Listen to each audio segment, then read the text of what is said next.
Ring magazine has a belt. The Ring magazine belt is literally its thing, and so its own thing.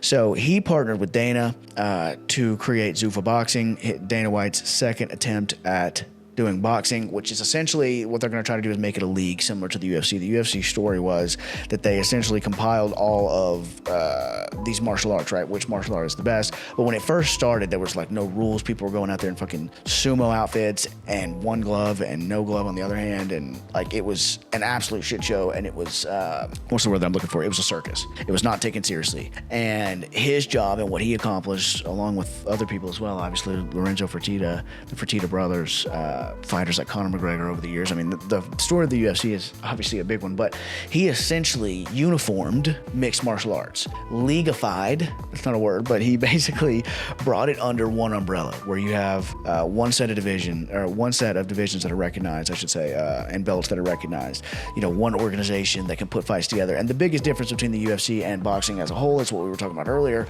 There's way too many belts in boxing. It's way too saturated, and way too many decision makers, way too many cooks in the kitchen. The UFC is the exact opposite, which is why he has a lot of problems right now with this particular situation, because he's trying to bring the UFC model to boxing, which is antithetical to boxing in a lot of ways. If they want to put a matchup together, they put a matchup together. They don't have to deal with, different promoters for the two different fighters, and all the different shit that they have to deal with in boxing. So they're basically trying to do all of that in boxing. Zuffa Boxing will only recognize their 8 divisions. The idea would be that, yes, literally WBC, WBO, IBF, the Ring magazine, all of this stuff, in their ideal world wouldn't exist. They would be the ones that have these belts, and those are the only ones that's recognized.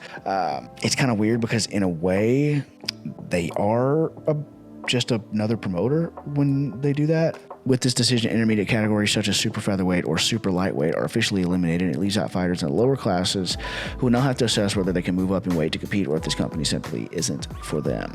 So they are doing their own belts. They're doing their own thing. And again, they would love for the Zuffa boxing belt to be, like the heavyweight, or like the UFC belts are. The Zuffa heavyweight champion is the recognized best boxer at the heavyweight division in the world. Is what they would love. But it's hard to separate yourself from that, because a lot of that stuff is pretty similar ultimately to the other promotions. How are you just not just another promotion in that way? It's a really, really tall task.